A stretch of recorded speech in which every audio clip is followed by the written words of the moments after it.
শাহাদাতি আল্লা ইলাহা ইল্লাল্লাহু ওয়া আন্না মুহাম্মাদার রাসূলুল্লাহ ওয়া ইকামাস সালাতি ওয়া ইতাইজ যাকাতি ওয়াল হজ্জি ওয়া সাওমু রমাদান। হাদিসের মধ্যে এসেছে আল্লাহর নবী রমজান সম্পর্কে বলতে গিয়ে বলেন, ইসলামের বুনিয়াদ খুঁটি হইল পাঁচটা। একটা হইল কালেমা লা ইলাহা ইল্লাল্লাহু মুহাম্মাদুর রাসূলুল্লাহ। একটা হইল কালেমা, এই শাহাদাতাইনে সাক্ষী দেওয়া আল্লাহ ছাড়ার কোনো মাবুদ নাই, হযরত মুহাম্মদ সাল্লাল্লাহু আলাইহি ওয়াসাল্লাম আল্লাহর প্রেরিত রাসূল নবী, এই স্বীকৃতি দেওয়া, এটা হলো ইসলামের এক নম্বর খুঁটি। দুই নম্বর হলো ওয়া ইকামিস সালাতি, দুই নম্বর হলো নামাজ, ওয়া ইতাইজ যাকাত, তিন নম্বর হইল যাকাত দেওয়া, ওয়াল হজ্জি, চার নম্বর হইল হজ, ওয়া সাওমু রমাদান, তারপরে রমজানে রোজা রাখা। এই পাঁচটা হইল নবী মুহাম্মদ সাল্লাল্লাহু আলাইহি সাল্লাম বলেছেন, এই পাঁচটা হইল দিনের খুঁটি, এই পাঁচটা হইল দিনের বুনিয়াদ, এই পাঁচটা হইল দিনের খাম্বা। এই পাঁচটাই মূলত দিন। এই পাঁচটা ছাড়া দিনের আর কিচ্ছু থাকে না। এর মধ্যে একটা হইল রোজা। এই মাহে রমজানের রোজা এতটা জরুরি, এতটা ফজিলত, তা যদি আমরা না বুঝি, না রাখি, অত্যন্ত গুনাহ। তো আমরা একটা হাদিস জানলাম, এবার সামনের দিকে আমরা রোজার আরও কিছু আলোচনায় চলে যাই। রোজা পূর্বে এরকম 30 দিন, মানে পূর্বে যত নবী ছিল তাদের আমলেও রোজা ফরজ ছিল, তবে এই রমজান মাসে 30 দিন না, এইভাবে না। আইয়ামে বীজ মানে আরবি মাসের, প্রত্যেক আরবি মাসের 13, 14, 15 এই 3 দিন, আর মুহররম মাসের 10 তারিখ এই একটা, ওই 3টা এই একটা, এই দিনগুলোতে নির্দিষ্ট রোজা পূর্বের নবীদের সময় ফরজ ছিল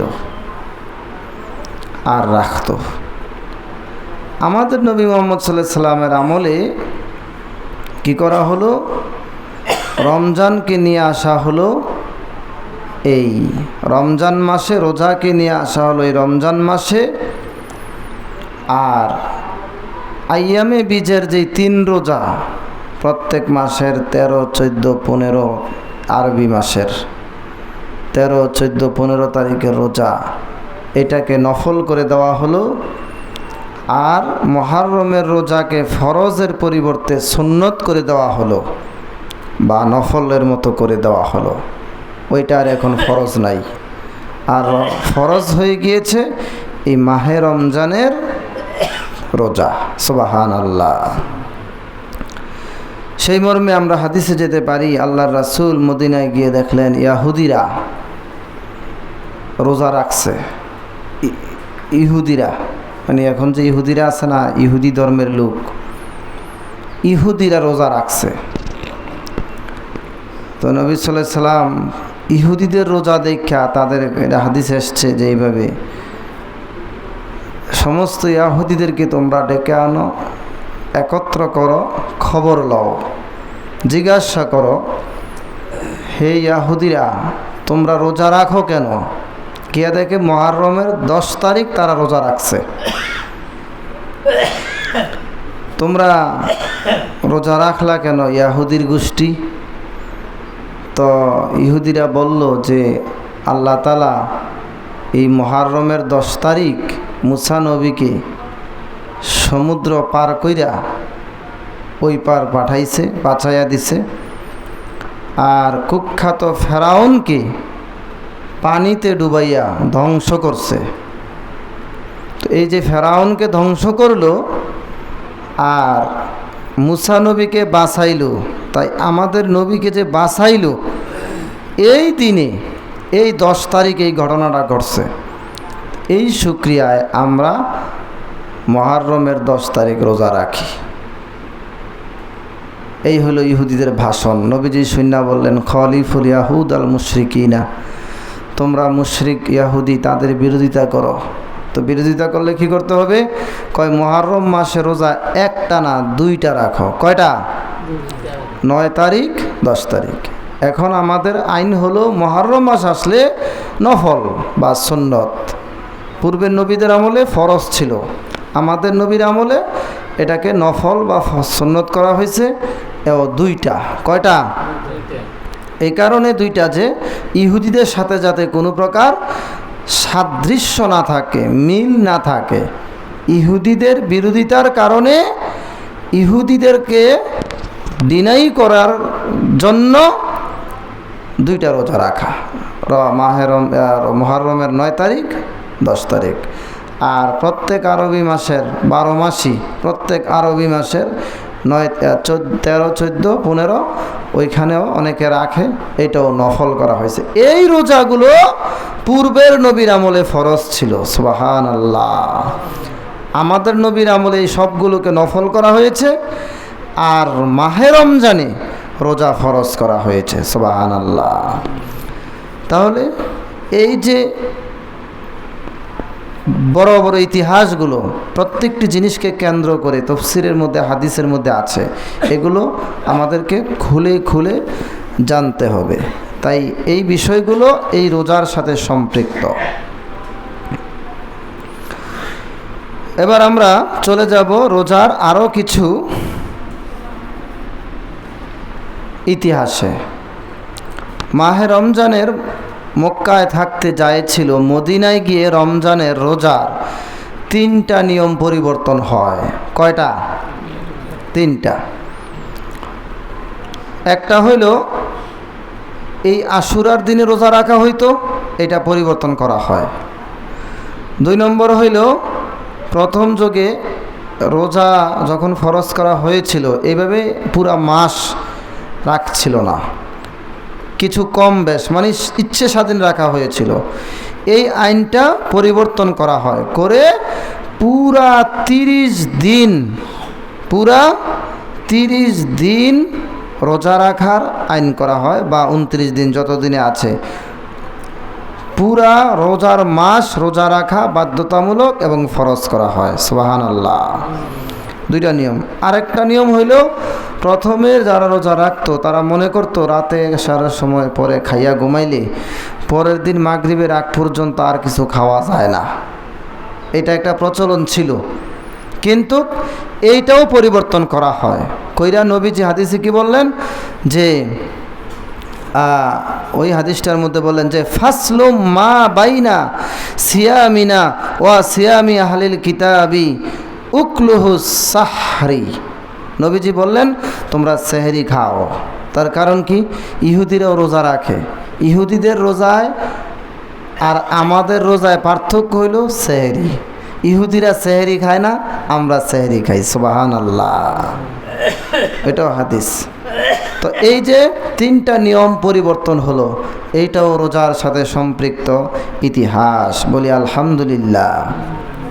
তারপরে হাদিসে আছে সালাসাতু আলাইহিন্না উসসিসাল ইসলাম মান তারাকা ওয়াহিদাতাম মিনহুন্না ফাহুয়া বিহা কাফিরুন হালালুদ্দাম শাহাদাতু আল্লাহ কাফিরিন হালালুদ্দাম শাহাদাতু আল্লাহ ইলাহা ইল্লাল্লাহ ওয়াস সালাতুল মাকতুবাতু ওয়া সাওমু রমাদান। নবীজি বলেন, একটু আগে বললাম 3টা হইল ইসলামের খুঁটি। কয়টা?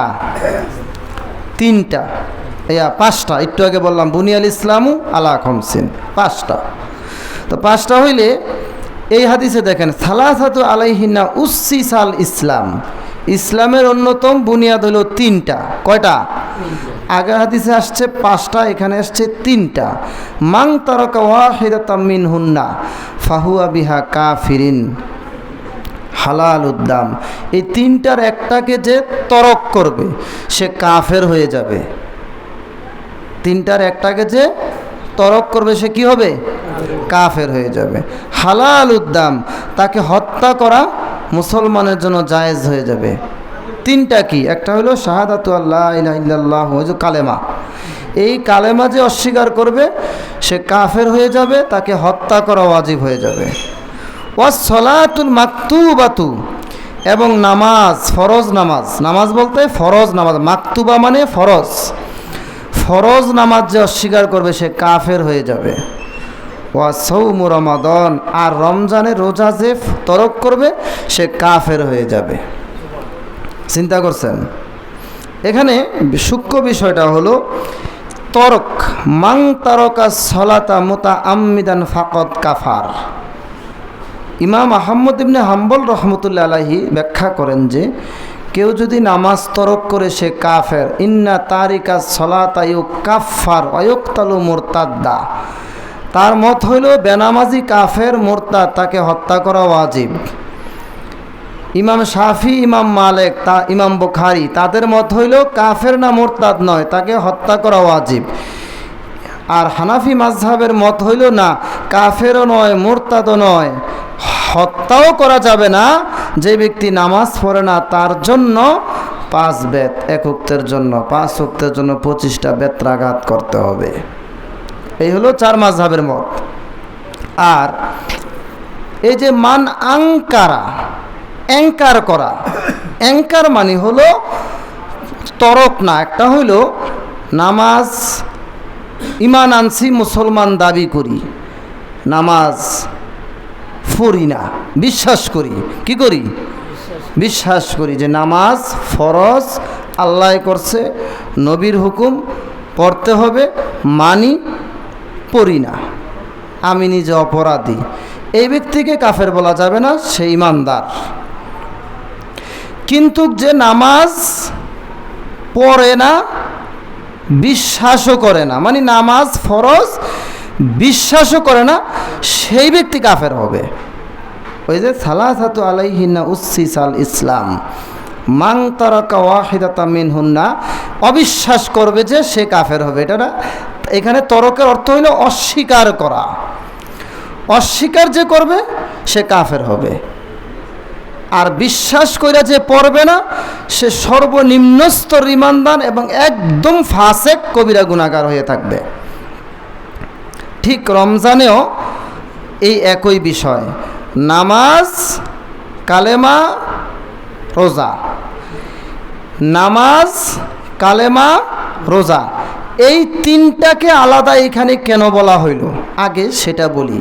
কাফের তো বললাম, কাফের হবে, কুফর হবে তখন যে অস্বীকার করবে, স্বীকৃতি দিচ্ছে না যে এটা নামাজ, এটা ঈমান, এটা কোরআন, এটা তৌহিদ, এটা রিসালাত। যতক্ষণ স্বীকৃতি দেয় নাই তখন তার উপর কুফরের ফতোয়া যাবে।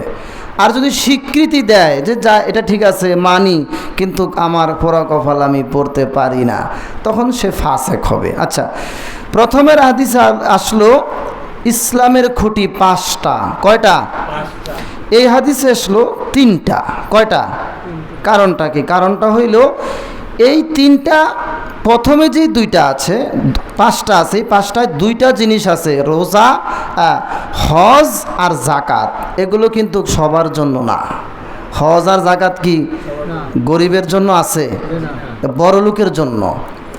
তো এখন এই হাদিসে শুধু 3টা আনা হয়েছে, কালেমা, নামাজ, রোজা। এগুলির জন্য কি আর বড় লোক হওয়া লাগবে? গরিবেও, ফকিরেও সারাদিন ভিক্ষা করতেছে, সালা লইয়া রাস্তায় খাড়িয়া নামাজ পড়লে অবিনি পর পারবে না? ঈমান আনতে পারবে না? রোজা রাখতে পারবে না? এর জন্য তার জন্য ধনী হওয়া শর্ত নয়। এজন্য নবীজি স্পেশালি 3টাকে আলাদা করেছেন, কালেমা, নামাজ, রোজা। এই 3টা জিনিস ধনী হওয়া লাগে না, গরিব হওয়া লাগে না, শিক্ষিত হওয়া লাগে না, অশিক্ষিত হওয়া লাগে না, বৈরাগী হওয়া লাগে না, ফকিন্নি হওয়া লাগে না। প্রত্যেকটি ইমানদারের জন্য এগুলো পড়া বাধ্যতামূলক, পড়তে পারবে, কোনো বাধা নাই, জরুরি কোনো কারণ ছাড়া কোনো বাধা নাই, নিষেধ নাই, প্রতিবন্ধকতা নাই। এই জন্য এই 3টা বিষয়কে নবীজি আলাদা স্পেশাল করেছেন। ওইগুলোকেও যদি কেউ অস্বীকার করে, হজও যদি কেউ অস্বীকার করে, জাকাতও যদি কেউ অস্বীকার করে, এবার ফকিরনি যদি কয় যে জাকাত কি এটা আমি বিশ্বাসই করি না, তাও সে কাফের হবে। কিন্তু আমার জাকাত আমার উপরে ফরজ না এটা বলতে পারবে, কারণ সে ফকির নাকি। আর গরিব যদি, বড় লোক যদি বিশ্বাসও না করে, আবার যদি বড় লোক নাও দেয়, তাহলেও সে কুফর হবে। এক কথায় সে বিশ্বাসের ক্ষেত্রে ফকির আর গরিব নাই, বড় লোক আর ধনী নাই, তাই না? শিক্ষিত আর অশিক্ষিত নাই। আমলের ক্ষেত্রে ভাগ করা হয়েছে। যারা ধনী তারা নামাজ, রোজা, হজ, জাকাত, কালেমা সবগুলো করবে, আর যারা ফকির গরিব তারা ঈমান আনবে, নামাজ পড়বে, রোজা রাখবে, বাকিগুলো তাদের জন্য না। এই জন্য নবীজি এই তিনটাকে স্পেশালি আলাদা করেছেন। মান তারাকা ওয়াহিদাতাম মিনহুন্না ফাহুয়া বিহা কাফিরিন হালালুদ্দাম। যেই ব্যক্তি তিনটার একটাকে অস্বীকার করবে, কালেমা অস্বীকার করবে, নামাজ অস্বীকার করবে, রোজা অস্বীকার করবে, সে কাফের হবে, তাকে হত্যা করা ওয়াজিব হবে। নাউজুবিল্লাহ। তাহলে চিন্তা করেন রোজাটা কত গুরুত্ব, একটা একেবারে গুরুত্ব থেকে গুরুত্বপূর্ণ একটা বিষয়। এটাও আমরা ব্যাখ্যা করে তফসিরের আলোকে, হাদিসের আলোকে আমরা ক্লিয়ার করলাম। তারপরে নবীজি বলছেন এই রোজায়, আজকে তো তৃতীয় রোজার তৃতীয় জুমা, আমরা বিভিন্ন আলোচনা করেছি, সামনে আরও কিছু আলোচনা জটিল আসবে, রমজানের জাকাত, ফিতরা, দান, সদকা ওগুলো নিয়ে আসবে। তবে আজকে আমরা রোজার কিছু আলোচনা করলাম, আরও কিছু আলোচনা করব। তার আগে আমরা এই সবার শেষে যে বিষয়টা আলোচনা করব সেটা হলো ইতেকাফ। তো আরেকটা হাদিস বলি, রাসূল পাক সাল্লাল্লাহু আলাইহি সাল্লাম বলেন, মেশকাত শরীফের মধ্যে এসছে হাদিসটা, যে প্রত্যেকটি জিনিসের একটি জাকাত আছে। কি আছে? জাকাত আছে। ওসর আছে, এই নন খেরাজি যেই জমি, ওই জমির যেই ফসল, ওইটার ওসর আছে, মানে ফসলের জাকাত, এটাকে বলা হয় ওসর। 2 নম্বর, টাকার জাকাত আছে, স্বর্ণরূপার জাকাত আছে, গরু ছাগলের জাকাত আছে, উটের জাকাত আছে, ব্যবসার মালের জাকাত আছে। এই যে প্রত্যেকটি জিনিসের একটি জাকাত আছে। আল্লাহর রাসূল সাল্লাল্লাহু আলাইহি সাল্লাম তিনি বলেন, এই মানব দেহটাকে আমার আল্লাহ এত সুন্দর করে তৈরি করেছেন, এত সুন্দর আকৃতি দিয়ে, এত আশরাফুল মাখলুকাত, সৃষ্টির সেরা মানুষ, এত সুন্দর করে আল্লাহ তাআলা মানুষকে সৃষ্টি করেছেন, এত সুন্দর পরিকল্পনা। মেশকাত শরীফ কিতাবুল আদাবের মধ্যে এসেছে, খলাকাল্লাহু আদামা আলা সূরতিহি তুলুহু সিত্তুনা আলা যিরাআহ। আজকে গলাটা ভাঙ্গা, কথাটা স্পষ্ট হচ্ছে না। আল্লাহ রাসূল বলেন মেশকাত শরীফ কিতাবুল আদাবে, যে খলাকাল্লাহু আদাম আলা সূরতিহি, আল্লাহ আদমকে বানিয়েছে আল্লাহর সুরতে। এখানে সূরতিহি, এখানে হায়ের মার্জা আল্লাহ। তবে আল্লাহর যেই সুরত, আদমের এই সুরত, এই কথা যে করবে বলবে সে মুশরিক, কাফের হয়ে যাবে। তাহলে এখন কি করতে হবে? এখানে রূপক অর্থ নিতে হবে, অর্থ মুফাসসিররা যেটা দিয়েছেন ওইটা নিতে হবে।